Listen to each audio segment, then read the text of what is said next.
primero para ofrecer una disculpa a Kurt Hackbart, aquí en Sin Censura, que lo hemos tenido aquí en línea un ratitito y él tiene que darnos un tema muy importante, muy interesante. Primero te saludo con mucho gusto, Kurt. Bienvenido a Sin Censura. ¿Qué tal? Buenas tardes. Un gusto como siempre. Un gusto siempre platicar contigo. Hace algunas horas se da a conocer la totalidad de una entrevista que le realiza un personaje muy controvertido a otro. Un hombre que ha sido pues exhibido por su racismo, por su sentimiento antiinmigrante, por ser un miembro de la ultraderecha mundial, pero que a la vez también ha sido enemigo de la administración actual en los Estados Unidos. Por supuesto que nos referimos a Tucker Carlson, pues periodista, si se le puede llamar así, que le realiza esta entrevista a un hombre que nadie entrevista en el mundo occidental, a un hombre que está siendo satanizado por todos también, ¿no? Eso hay que ponerlo desde otra perspectiva, y que efectivamente, ¿no? Pues encabeza un régimen también desde ciertos puntos cuestionable. Vamos, es la controversia andante lo que se acaba de presentar, esta entrevista que le hace Tucker Carlson a Vladimir Putin, presidente de Rusia, por la cual obtiene una censura absoluta en Europa, se niega ya la Unión Europea a recibirle en lo sucesivo, y bueno, el queridísimo Kurt Hackbart nos hace un análisis muy a fondo de esto. Querido Kurt. Sí, pues muchas gracias. Hay varias aristas, ¿no?, para tomar en cuenta en la situación de la entrevista Tucker Carlson-Putin, ¿no?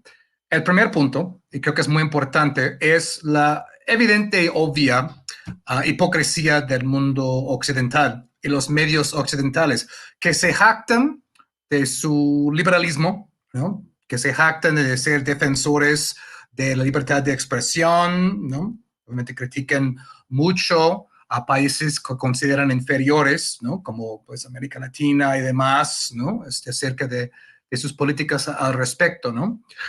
Pero al mismo tiempo, cuando un periodista va a entrevistarse con un jefe de Estado que consideran su enemigo, ponen el grito, pegan el grito al cielo, ¿no? Que Tucker Carlson ahora, que es una persona pues muy de derechas, como acabas de mencionar, ¿no? Ahora él es un traidor, efectivamente un traidor a la patria, por hacer lo que los periodistas han hecho a lo largo y al ancho de la historia, que es hacer entrevistas a gente en el poder. Porque el punto, justamente, la razón de ser de una entrevista es escuchar el punto de vista de la persona en cuestión y luego cuestionarla, criticarla, ¿no? Ver en qué puntos pues acierta y en qué puntos no, ¿no? Pero la idea ahora de Occidente, ¿no?, y enorme hipocresía del liberalismo muy decadente en Occidente, tanto en Estados Unidos como en Canadá, como en Europa, tenemos que censurar, tenemos que callar, no podemos escuchar el punto de vista del contrincante de ninguna forma, ¿no? Y esto va a la par con, por ejemplo, la Unión Europea saliendo con que tal vez Tucker Carlson infringió su ley ahora que controla las compañías tecnológicas, que ahora no pueden transmitir contenidos considerados falsos, ¿no? Entonces, ¿qué? ¿La Unión Europea va a censurar esta entrevista, ¿no? Tal como han quitado de las redes varios canales con los que no están de acuerdo. A eso va la cosa, ¿no? Mira, esa es la misma Unión Europea, pues varios países ahí que han intentado con todo prohibir mítines y manifestaciones a favor de Palestina, ¿no? Básicamente en el mismo tenor. Hemos visto que en Gran Bretaña han dicho que tal vez agitar una bandera palestina podría ser ilegal, luego se echaron por atrás, ¿no? En Francia, en Alemania, en Italia, en Austria han intentado criminalizar el derecho a la protesta en contra del genocidio en Israel. Y ahora vemos esta misma histeria que en una entrevista con un jefe de Estado, ¿no?, en funciones, ahora es traición.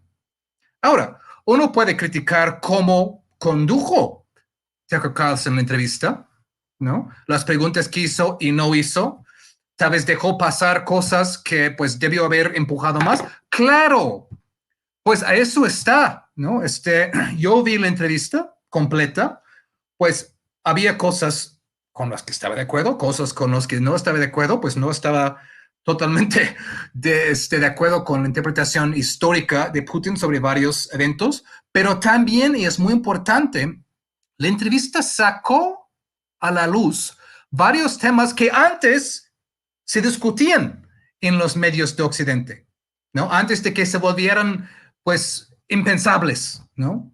Indecibles, ¿no? Por ejemplo, que OTAN en su momento, al momento del colapso de la Unión Soviética, prometió, ¿no? James Baker, en ese entonces, es secretario de Estado de Estados Unidos, que la OTAN no se iba a desplazar ni una pulgada al este, ¿no?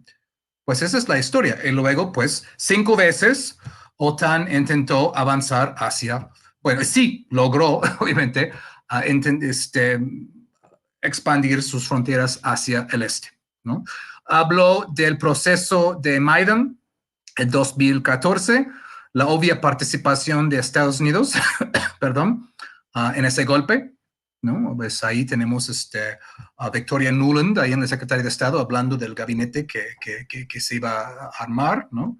Se habló de justo después de la invasión en 2022, ¿no? Que ya estaban en Estambul intentando acordar, llegar a un acuerdo de paz, llega Boris Johnson y tumba eso. No, no, no, no, no, ¿no? Nada de acuerdos de paz, vamos a seguir en eso, ¿no? Básicamente para apoyar los intereses de la industria armamentística, ¿no? Ahora, podemos estar de acuerdo o no, pero es importante que esas cosas se ventilen, como antes se ventilaban muy abiertamente en la prensa occidental antes de la invasión a Ucrania. Luego ya no se puede hablar de nada de eso porque es traición. No se puede hablar de nada de eso. Solo se puede hablar del punto de vista de Estados Unidos, del Departamento de Estado y de manera disfrazada la industria armamentística que está haciendo su agosto en este conflicto. Justo ahora, el Congreso pues está en eso de querer votar otros 60,000 millones de dólares para Ucrania, ¿no? Muy poco de ese dinero queda en Ucrania, bien entendido, ¿no? Llega y luego regresa directamente a las industrias armamentísticas de Estados Unidos, ¿no? Como Raytheon, ¿no? El secretario de Defensa de Estados Unidos, Lloyd Austin, viene directamente del consejo directivo de Raytheon, ¿no? Esas son cosas que hay que discutir. ¿O nada más se va a seguir enviando dinero a Ucrania eternamente? ¿Quieren 60,000 millones más para Ucrania? ¿Quieren 17,000 millones más para Israel? Y obviamente quieren también para mayor seguridad en la frontera, ¿no? Con todas las carencias y toda la pobreza existente en Estados Unidos ahora. Esas son cosas que hay que discutir. Pero no se permite, ¿no? En pues la atmósfera actual, ¿no? Intentan aplastar esos puntos de vista. Esa es una cosa, ¿no? Otra cosa, pues justo ayer estuve hablando con Vicente, ¿no? Sobre el asunto de los Denise Dresser, ¿no? Que se ponen, pues muy mal cuando se les cuestiona, como yo hice en Twitter esa semana. Ahí se puso como la rana René ahí con toda su respuesta, ¿no? Por haber dicho que era un castigo ir a vivir en Ixtapalapa, ¿no? Es decir, la gente que se jacta de ser la más liberal, en el sentido burgués de liberal, obviamente, ¿no? La más liberal, resulta ser casi siempre, como rasca huele, el ejemplo de más y mayor intolerancia. Eso es lo que estamos viendo y toda esta histeria en cuanto a la entrevista de Tucker Carlson.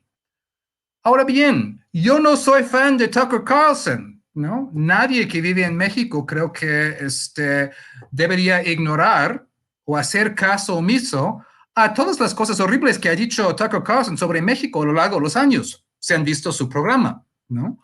Él ha dicho, pues, que México es un poder hostil, ¿no? Que es una economía basada únicamente en petróleo, drogas y remesas, ¿no? Ha sacado una serie de comentarios racistas acerca de los mexicanos, ¿no? Muy a la línea de la ultraderecha Fox, que también tiene, ¿no? Esas cosas hay que tomarlas en cuenta. Es decir, Tucker Carlson para nada es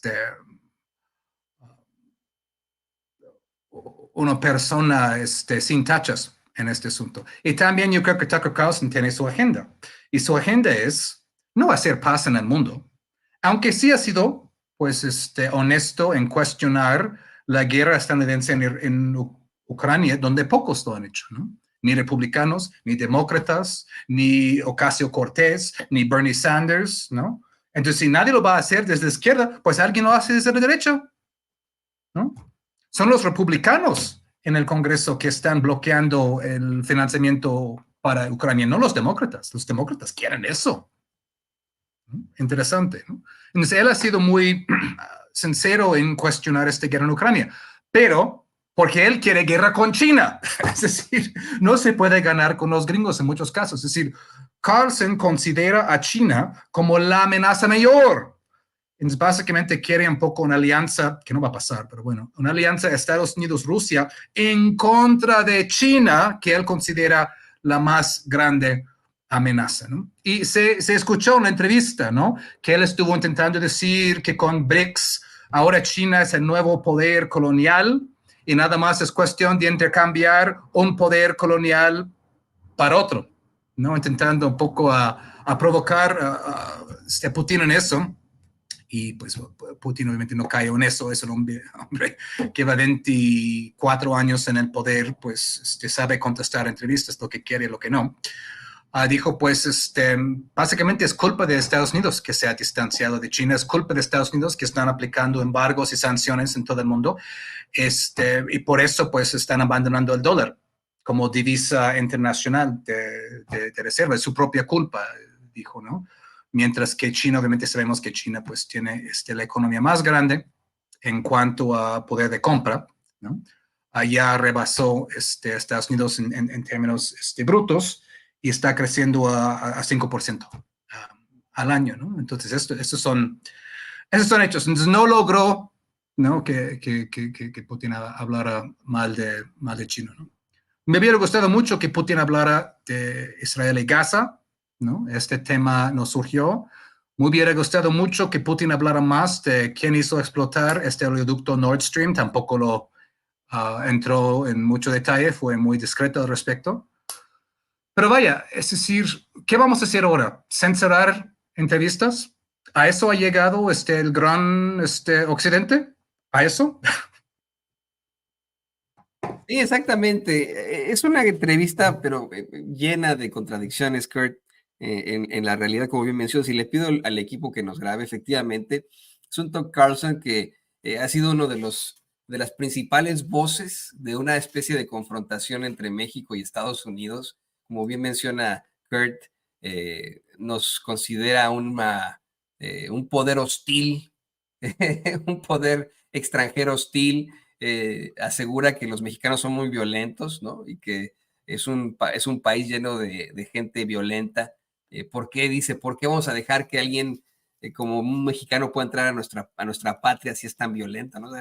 Puras ridiculeces infames del tipo, pero como bien menciona Kurt, es el único que se acerca al otro mundo, al que constantemente se le sataniza y, vamos a ponerlo en otro tipo de términos, estamos hablando del presidente de pues si es un régimen totalitario. Entonces me van a venir encima los bots rusos porque siempre son así, ¿no? Uno empieza a hablar ahí de Rusia y también, pues, quién sabe cómo, ¿no? Salen ahí de las piedras los bots rusos y etcétera.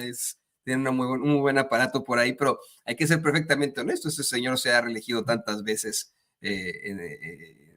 ha habido tantos cuestionamientos a sus tácticas en contra de sus adversarios políticos. Se plantea que en estas próximas elecciones que habrá en Rusia, pues no tendrá ningún tipo de rival, pero hace por supuesto falta que existan todas las voces.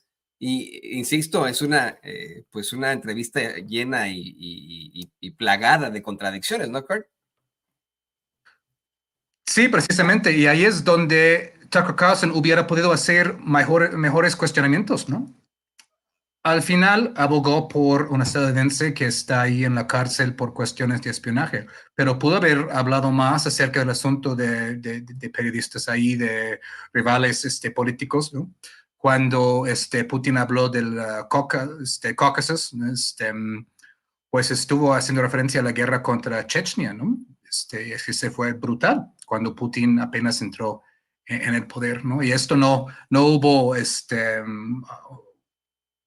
pues, eco en las preguntas de Carlson. Es decir, pudo haber entrado en algunos cuestionamientos más fuertes, creo, ¿no? Que es lo que hay que hacer con todo jefe de Estado, cuestionar todo, ¿no? Pero de ahí a decir que es traidor porque hizo una entrevista, um, es bien otra cosa, ¿no? Yo recuerdo cuando Peter Arnett, que era corresponsal de CNN, ¿no? Fue a entrevistarse con Osama Bin Laden, ¿no? En su momento. Igual, ¿no? ¿Cómo puedes? ¿Cómo puedes? ¿No? Es decir, obviamente no entienden periodismo, ¿no? Es decir, la esencia del periodismo. Hacer una entrevista a alguien no quiere decir que eres su amigo, no quiere decir que estás de acuerdo con ellos, ¿no? Y no quiere decir que estás vendiendo, ¿no? Ni tu país, ni tu, tu trayectoria, ¿no? Es decir, se puede, repito, se puede criticar cómo se desenvolvió la entrevista. También Putin hizo algunas afirmaciones acerca de la historia, ¿no? Por ejemplo, la relación entre Polonia y el nazismo ahí en los años 30, que pues bien se hubiera podido cuestionar más. Pero aún así, ¿no? Esta entrevista tuvo 100 millones de vistas. ¿No? En un día ha tenido 100 millones de vistas. Y ahora entendemos, ¿no? Un poco más la mentalidad atrás del jefe de Estado que pues invadió Ucrania, ¿no? Porque todo el esfuerzo de Occidente ha sido de, como siempre, demonizar, verlo como inhumano, ¿no? Y ni siquiera entender el contexto histórico, ¿no? La idea de que en 2008, como se menciona, pues iban a abrir la puerta a que Ucrania entrara en el OTAN, como Putin ha mencionado una serie de veces. ¿Cómo ves, no? Si nosotros llegáramos a poner sistemas de misiles o sistemas de defensa o tropas en la frontera con Canadá o en la frontera con México? Son cosas que hay que entender, ¿no? No avalar todo, para nada, pero entender porque hay que llegar a alguna paz en algún momento. Como bien dice Jeremy Corbyn, ¿no? Todo conflicto armado termina en un acuerdo de paz. Entonces, ¿por qué no vamos directo al acuerdo de paz? Intento de seguir saboteando los esfuerzos que ha habido hasta ahora. Son cosas que hace mucha falta discutir en la prensa estadounidense, porque en lugar de eso, nada más se ha vuelto un barril sin fondo la guerra en Ucrania. ¿Cuánto más tiempo va a seguir? ¿Cuántos más miles de millones se van a enviar? ¿Eso va a ser eterno o qué? Nadie está cuestionando eso seriamente. Sí, no, y además, yo sé que tienes ahorita muy poco tiempo, querido Kurt. Tú dime si todavía tienes tiempo por una pregunta más. Tú dime, ¿se puede una pregunta Sí, más? una última, sí. Sí, sí. Ya para cerrar, le pido al equipo que nos grabe. Lo que llama más la atención es que el público de Tucker Carlson es muy específico, ¿no? Son en su mayoría personajes que se identifican con el movimiento Make America Great Again, que pues evidentemente tienen ideas muy ultraconservadoras, muy de la ultraderecha, personajes acá en Estados Unidos que, bueno, pues se identifican con ese sentimiento antiinmigrante, con el You Won't Replace Us al hablar solamente de los caucásicos. Por eso lo corren supuestamente de Fox News, porque dice que los hombres blancos no pueden pelear de tal manera, ¿no? Haciendo una clara referencia a los afroamericanos también en una circunstancia terrible. Vamos, este es el público de alguien como Tucker Carlson, es el típico seguidor de Trump, ¿no? Que en estos momentos, nos guste o no, pues es la mitad de las personas que viven aquí en los Estados Unidos, nos guste o no, esa es la realidad. Y son los mismos que ya no están volteando a ver a CNN, ya no están volteando a ver ni siquiera la radio, obviamente no la radio pública, que consideran pues muy liberal, que no voltean a ver al resto de las televisoras. Están viendo ahora Breitbart News, los espacios de Tucker Carlson, como bien mencionas, tiene 100 millones de vistas en el primer día. Y bueno, podríamos sacar algo positivo de esto, algo positivo de que sí, efectivamente, pues, tenemos a un pillo ahí del periodismo realizándole una entrevista a alguien también muy cuestionable, pero al fin y al cabo con esto le está dando en la torre a los medios de comunicación corporativos que mantienen una narrativa también terrible acá en Estados Unidos, que también es infranqueable? Pues es una buena pregunta. Justo en el momento en que el sistema bipartidista de Estados Unidos está totalmente de acuerdo en financiar el genocidio en Israel. Es decir, con muy poca disidencia en ninguno de los dos partidos. Obviamente hay un gran movimiento antiguerra, pero fuera de los partidos, ¿no? Donde vemos que la guerra contra Ucrania igual, ¿no? Ahora es curioso en el Congreso, es decir, los republicanos están frenando financiamiento contra Ucrania, los demócratas algunos contra Israel, pero los intereses atrás, porque son maniobras parlamentarias, son fundamentalmente iguales, ¿no? Y por eso mucha de la gente que pues está antiguerra y antiimperialista, porque sean muchos estadounidenses que se sienten así, ¿no? Hay millones de estadounidenses que no están a favor de el estado de guerra permanente, ni con el estado de producción armamentística, 8,000 millones de dólares al año al Pentágono, ¿no? Injerencias, invasiones. Hay gente en contra, ¿no? Hemos visto manifestaciones muy fuertes, ¿no? En los últimos 3 meses, por ejemplo, en el tema de Palestina, pero no tienen representación en el Congreso, y por eso el Congreso tiene ahora, el Congreso de Estados Unidos, una tasa de aprobación de 17%.